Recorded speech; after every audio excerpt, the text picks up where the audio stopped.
now to introduce tonight's speaker. Alison Munro has been Chief Executive of Speed Two since the company was established in early 2009 to develop proposals for a new high-speed railway line from London to the West Midlands and beyond. HS2 has developed detailed route proposals for the London to West Midlands line and is undertaking work on routes to Manchester and Leeds. Following the Secretary of State's decision to proceed with the high-speed network, HS2 moved from advising government to being the promoter of the HS2 project. Although a long way off, HS2 has already had a huge impact on Crewe simply by making people stand up and take notice of Crewe's economic potential and a reminder of its excellent connectivity. Since the announcement back in January, there has been much debate about the merits of HS2, including environmental issues. So who better to clear all this up and explain the benefits of HS2 than Alison? So please give a warm round of applause and welcome Alison Munro. Well, thank you very much, and thank you for inviting me here. When I accepted this, of course, I didn't know what perfect timing this would turn out to be, because as you, I hope you know, we launched the consultation on the routes to Manchester and Leeds yesterday in Birmingham and Manchester, and so it is a real step forward. I think this is a real step forward for the project. Now that we've got the routes out there, we will be going along to people along the route in the autumn. We'll be having road shows. We know a big project like this, can cause a lot of concern locally, and we hope as many people as possible will come along to those events and learn more about the scheme. But as I say, the timing of this is absolutely perfect because it really is another landmark in our journey towards delivering High Speed 2, which of course will take a long time, but this is probably the biggest infrastructure project in Europe, and I'm afraid a project like that will take a long time to deliver. I'm relieved to see that you've got a singer later on, because I was a bit worried when I saw I was doing the after dinner slot that you might be expecting jokes and entertainment from me. What I'm going to try to do is really just sort of tell you a bit about High Speed 2, where we are with the project, what it can bring to Crewe, because I think it's got real opportunities for Crewe and Cheshire East, so a bit about that as well. As Paul said, I've been with the project right from the outset. We've actually done a tremendous amount in that time. We had a massive consultation on the first phase, London to Birmingham, back in 2011. That lasted 5 months, and we had 55,000 responses from that consultation. The routes to Manchester and Leeds, which we started the consultation on yesterday, is almost twice the distance. So if we get twice the number of responses, we'll really have our work cut out on that. John earlier was referring to all the consultations you've had here. I hope you're not consulted out and that you will participate in our consultation as well. But we'll be doing a lot of work, not only to get ready for this consultation on the second phase to Manchester and Leeds, but also really working up the first phase, the London to the West Midlands phase of the project. We're delivering it in 2 phases. So the first phase we hope to have open by 2026. That's the London to West Midlands section. And then the legs to Manchester and Leeds open by 2032, 2033. That sounds a very long time, but there's a lot of work to do. On the first phase, London to Birmingham, we have just consulted on a draft environmental statement. I don't know if any of you here are familiar with environmental statements, but we have to go through a very complicated and detailed process to look at all of the environmental impacts of the scheme. So we're out there counting newts and bats. We've discovered all sorts of things along the route. I've become an expert in Bechstein bats, well, not really an expert, but all these, it's been a great learning opportunity, all these things that you discover along a route, and in urban areas as well. So a lot of wildlife and heritage out there that we need to survey, make sure we've considered all of the effects. We've actually tried to design the route as much as possible to avoid those sorts of things, but we have to count them all, present all that information, consult with people, take their views on how we can mitigate and minimise the effects even further. And then on the first phase of the project, we're working towards depositing a bill in Parliament by the end of this year. The bill in Parliament is effectively how we get planning permission for High Speed 2. For the bill, we take our environmental assessment to the next stage. We're expecting our environmental statement that we deposit with the bill to be 50,000 pages. And you can imagine what 50,000 pages is like. That's probably about a sort of transit van full of documents, and that's all the information that we're producing at the moment to deposit for the bill. It is a massive undertaking, so that's partly why it seems to take quite a long time. So we'll deposit the bill, and then we hope that then it's of course into the parliamentary process. Hope to get approval from Parliament in 2015, start construction in 2017, and as I said, open in 2026. That's the first phase. And then there'll be a second bill for the legs to Manchester and Leeds following on in the next Parliament. One of the other sort of landmarks we've recently had is that we've actually had, Parliament has had its first opportunity to vote on High Speed 2, because before we get to what's called the hybrid bill, we've actually had to have what's called a paving bill, which is what gives us authority to spend money before we've actually got permission to build the scheme. So, for example, we need to spend money on compensation packages, on doing some survey work, so Parliament had to give us authority for that. And that was the first time, as I say, for Parliament to vote on High Speed 2, and it was a very positive response, so we're very encouraged by that. So 330 MPs voted in favour of High Speed 2 and 27 voted against. So that was another very positive step forward for the project. And we've also recently had the spending review. That's given the funding for the project. Again, we're in an incredibly good position for a project at this stage to have funding agreed by the Treasury, the funding out to 2021, which covers a fair bit of the construction of the first phase.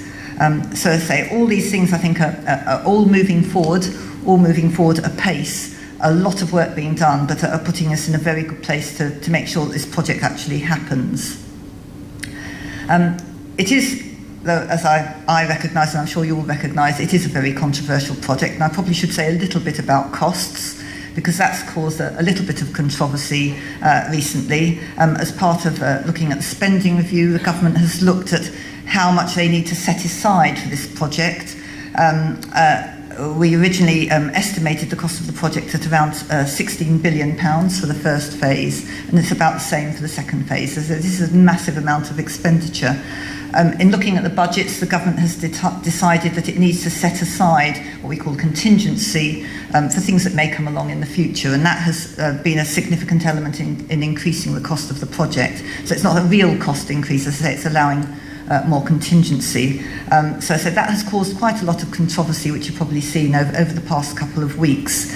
But we are absolutely committed to really trying to deliver this for a really effective price. We take costs very seriously, and we in the company have been given a very tough target. All this contingency isn't available to us. We've been given a much tougher target to deliver the project within in terms of a cost envelope. So that's what we're trying to do, make sure that we don't actually have any further cost increases, and we're confident that we can do that.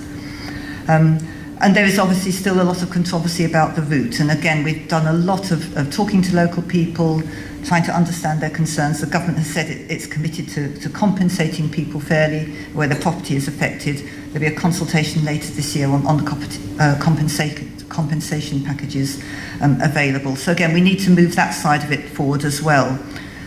But overall, and the reason that the government is doing this is because it is so important for the country going forward. And I just want to say a little bit about that, because amid all of the sort of controversy I think there's been over the last couple of weeks, sometimes you can sort of rather lose sight of why is the government doing it. It is a massive amount of money, and a lot of people are asking, not unsurprisingly, is it worth it? And the first and foremost reason the government is doing High Speed 2 is for capacity. I travel around quite a lot on the train, and I'm sure a number of you do as well, and you'll probably all be aware that the existing railway is very full already. I travelled back from Birmingham recently in the morning peak, and there were people standing all the way. It is very crowded even at the moment. Over the last 15 years, we've seen the number of people using the railways double. That's been a massive growth, and all the indications are that that's continuing. So even in the recession at the moment, we're still getting 5% per annum growth in the number of people using the railways. And projecting that into the future, we're not assuming it continues at quite that rate, but even if that slows down a bit, by the middle of the next decade, the railway is effectively going to be full. And it's not just us saying that. Network Rail has issued reports saying that as well. And the West Coast particularly is actually very fragile. It's a very busy railway. It's got long distance services, passenger services. It's one of the busiest freight corridors as well. And it's just becoming full. And if we don't have that capacity, then that will be a brake on economic growth. You compare this country with what our competitors are doing in infrastructure, we are lagging behind. I mean, recently the OECD has highlighted that actually we are falling behind. We're falling behind France and Germany, particularly in our transport infrastructure. If we want our economy to thrive in the future, we've got to have that infrastructure there. And I say capacity is a real issue. And it's not just the capacity that we provide on High Speed 2, because obviously that's an entirely new line, a massive chunk of new capacity. But by taking the intercity services off the existing railway, that frees up capacity on the existing railway. And that will allow more local services, more freight to operate. So benefits on the existing line as well. It's not just about the cities along the high speed line who will benefit from High Speed 2. So that's really the first and foremost argument why the government has decided it is really imperative to invest. You know, the easiest thing, as the Secretary of State said yesterday when he was launching the consultation, actually if he wanted a quiet life, he'd probably not take forward High Speed 2 because it is very controversial. But the government recognises this is an investment that the country needs to make now for the future. But now that we're building a new line, because we need that for the capacity, doing it as a high-speed line also brings a whole load of other benefits as well. And that's the second strand of really why we're doing High Speed 2, which is around the better connections that it will bring, particularly actually between the northern cities and the Midlands. And a lot of people seem to think this is all about journeys to London. It's not just about journeys to London.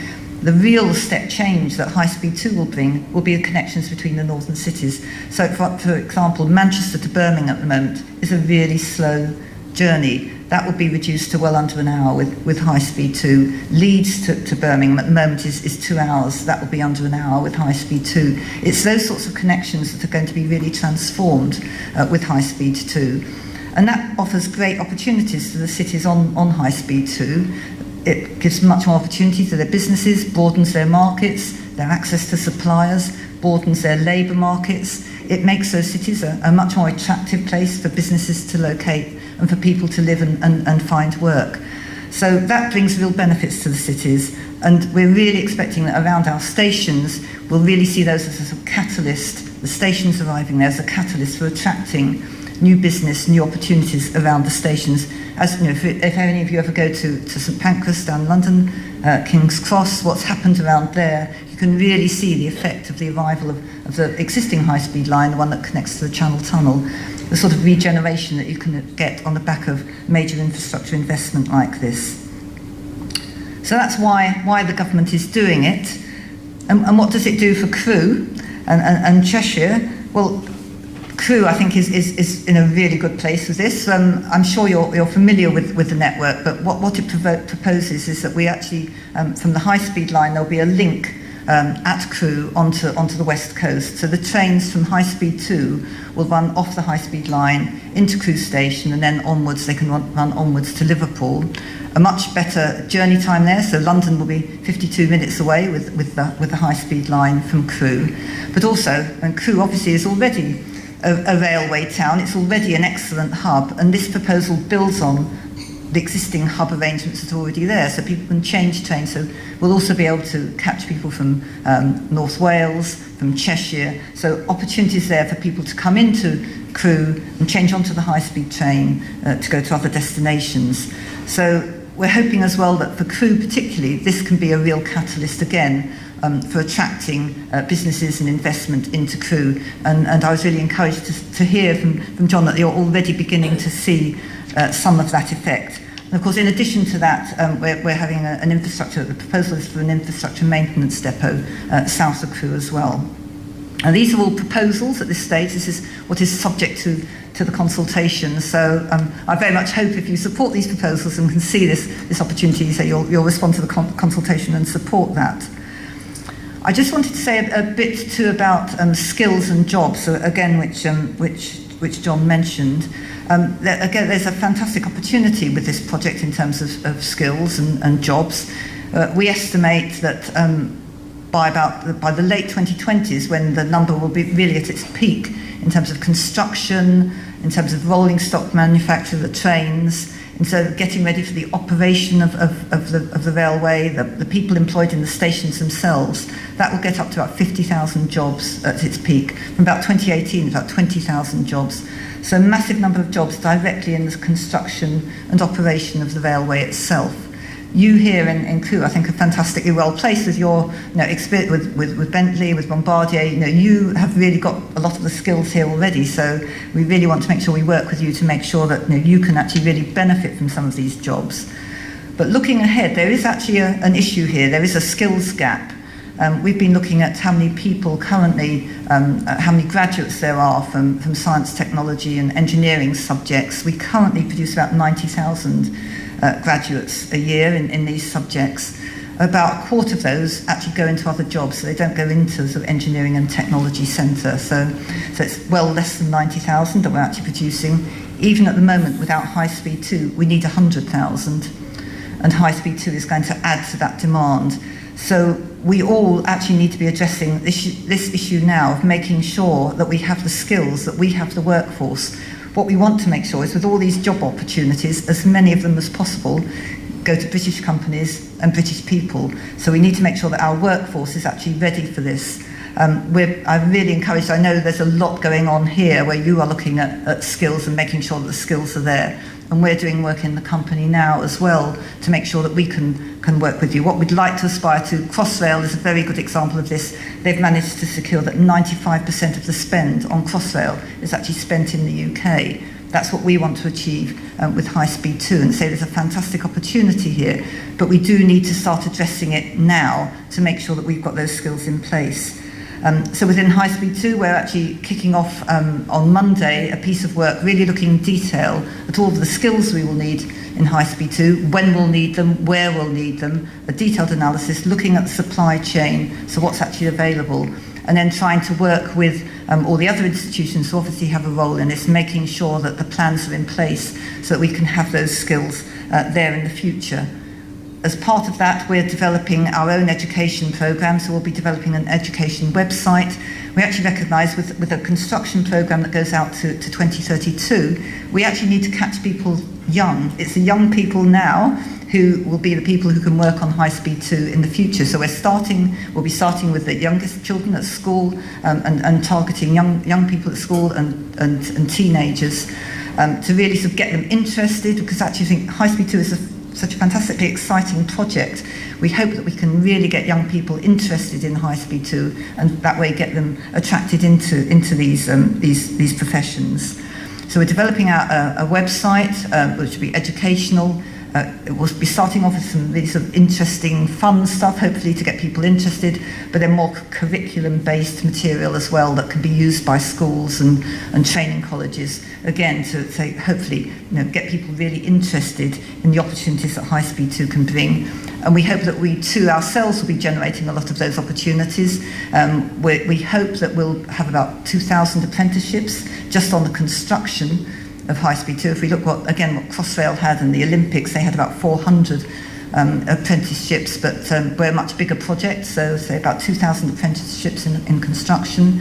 We'll be developing internships, graduate trainees, gap year opportunities. So we'll be doing a lot ourselves, but also working with our supply chain. Again, industry needs to get it needs to get the training in, build its own skills. So we'll be talking to industry as well, talking to SMEs, talking to other business partners to make sure that they understand what's coming along. We'll be having an industry day in November where we get all the supply chain together and talk to them about our procurement plans. So say they can see that pipeline coming, and we hope prepare themselves to be able to take this opportunity. The other thing that's happening, which you may have picked up, is again to really push all of this through and make sure that we do get all the benefits from this project. The government is setting up a growth task force under Lord Dighton, Treasury Minister, also who was responsible for delivering the Olympics, so has got a lot of experience of successfully delivering major projects. and he's spearheading a task force whose job is essentially, I think it's in Lord Heseltine's words, to leave no stone unturned in terms of the benefits that this project can offer to make sure that those can be realised. So getting both the workforce ready for High Speed 2 and also getting the cities ready for High Speed 2, so that those opportunities around the stations can really be realised, that the cities are developing plans, making sure that their land use plans and all the other bits are in place, getting the connectivity in place so that the benefits flow out through the wider region. So, say, Lord Dighton's task force, again, is really going to be trying to push this agenda to make sure that we get all the benefits out of this project. That's really all I was going to say. Just to sort of finish off, a lot of people do say to me, is it going to happen? Because you get all this sort of debate about, is it on, is it off, is the enthusiasm waning? I think we are in a very good place. We have got cross-party support, despite, I think, all the controversy, all the articles there have been in recent weeks. We have got cross-party support, strong support in the House. We've been very encouraged over the past couple of days. I've been in Manchester yesterday, Birmingham today. They are both really keen and keen to work with us to support the project and make sure that the opportunities can be realised. So there's a lot of support out there. And I think I can probably only quote my Secretary of State, who, when he gets asked this question, says, this project is going to happen. Believe it is going to happen. He's absolutely committed and is really sure that it will happen. And there is this fantastic opportunity. So I think my final sort of thought to you is really welcome your thoughts on how we can make this opportunity really be realised here for you, and we're open to all ideas and really want to work with you to make sure that this really does deliver something fantastic for you as well. So thank you very much. I'm happy to take questions if anyone has any.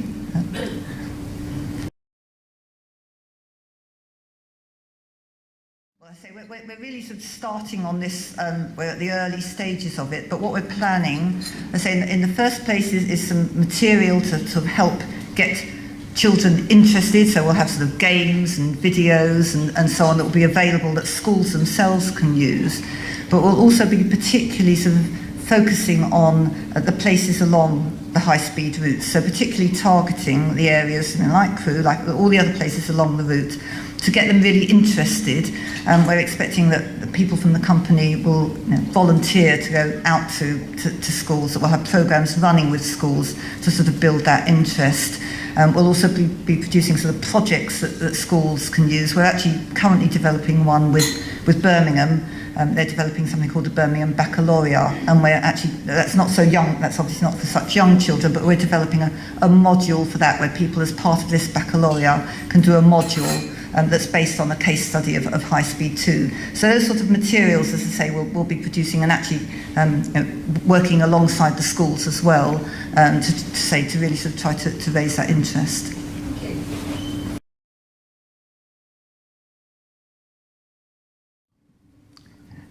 Well, I think this is, it's coming back to what I said really, which is about sort of making sure that your workforce is ready, that it is ready to compete. And part of that obviously is us working with you to make sure that you understand what the requirements will be and when they're coming along. So I know you've got a lot going here already in terms of addressing skills, but that skills agenda, making sure that you are working here to make sure that you've got the opportunities, that you've got the training opportunities for people. I understand that can actually be a bit of constraint. It's not just generating the interest in the project, it's making sure that there are actually the places in the colleges and universities. So I say it's all that sort of planning that we're thinking of doing. I do think as well, I think businesses here can also help us sort of raise the profile of High Speed 2. I see it as it's always in the news as far as I'm concerned, but it's actually quite surprising that when we poll, that actually a lot of people don't really know an awful lot about High Speed 2. So there's actually more I think we can all be doing actually to sort of raise the profile, raise the understanding of the opportunities it brings. So I think you too can have a role in generating that sort of interest and excitement in the project as well, which can help attract people into doing those sorts of skills. The other thing we found, again, I'm sure you're addressing it here as well, is that actually certain groups are really underrepresented in sort of science and technology areas. So one dear to my own heart, women are very underrepresented. Disabled people are also underrepresented, and certain ethnic minorities. So again, there's sort of things that I'm sure that there's great potential out there, untapped potential. It's just a case of raising the awareness, raising the interest, and getting some of those people trained up to be ready to take the jobs when they're there.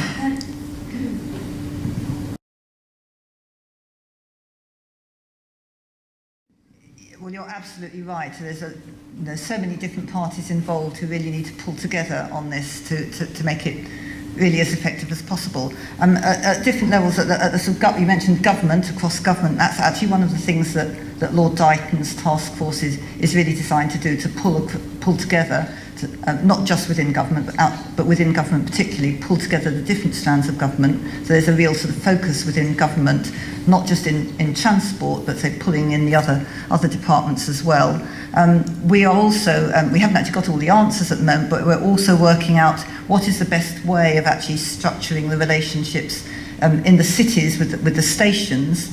We would expect local partners obviously to play probably a leading role, a very important role in those relationships, but just how we bring all of those agencies together in the cities to make sure that the benefits are maximised is something that we're working on at the moment.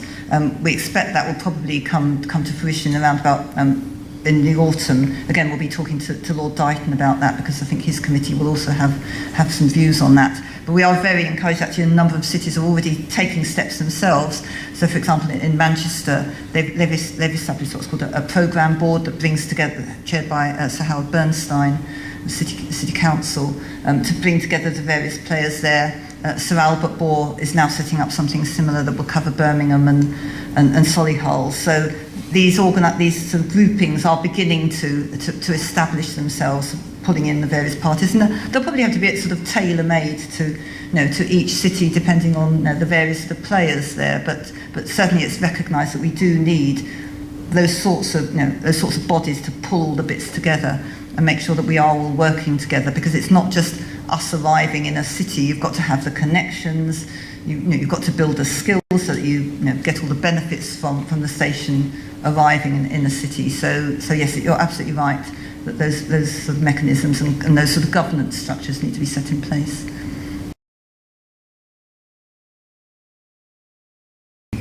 Well, absolutely. I mean, that was one of the arguments for the need for more capacity, and the West Coast in particular is one of the key routes for freight. I think something like 25% of rail freight actually uses the West Coast.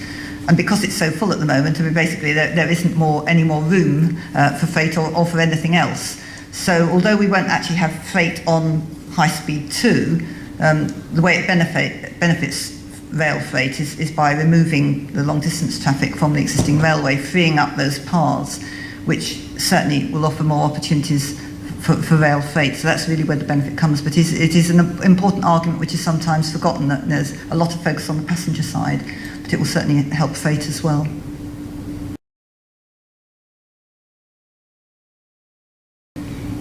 Well, the biggest opportunity there is there's the construction phase, and then there's the operational phase.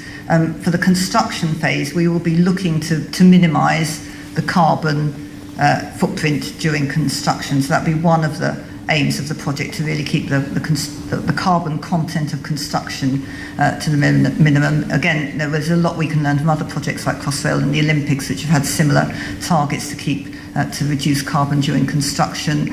Looking at things in terms of how we actually transport materials to our construction sites, to do that in the way which causes least environmental impact. So we'll definitely be doing that during the construction phase. In the operation phase, now I have to accept that high-speed trains do use more energy. So you can't claim, I think, per se, that a high-speed train won't actually have an increase in carbon. But the important thing is that what high speed does is that it will actually attract people out of other modes of transport that would have more carbon. So, for example, people might otherwise fly. We're expecting about 8% of the passengers of High Speed 2 to actually come from people who would otherwise have flown. So the reduction in carbon actually comes from that. It's by getting people off other, more carbon-intensive modes onto a train, which is really the benefit of High Speed 2 in terms of carbon in the operational phase. We're obviously, we're at a fairly early stage at the moment. We're seeking planning permission. We've not got into the detail of construction at the moment, but certainly we will be setting ourselves targets to have the most sustainable construction. So all of those sorts of ideas we will be pursuing, say, to meet that target of being as sustainable as possible. Obviously, we need to do it in a cost-efficient way as well, but that will certainly be an objective. Thank you, Alison, for that interesting, insightful look at HS2. And I think there was many messages that came out of that, and reiterates what John had said previously about grasping those opportunities. And I think all change for crew and you out there have got a lot of work to do at the moment, or we've got a lot of work to do at the moment. Obviously, we've got another consultation on its way, which we're getting used to, but it's a good time of the year. We've got the summer holidays coming. I'm sure we can fit it on a Kindle or something like that, and we can all come back with our views after the summer. So, thank you very much. Can I have just one more round of applause for Alison, please?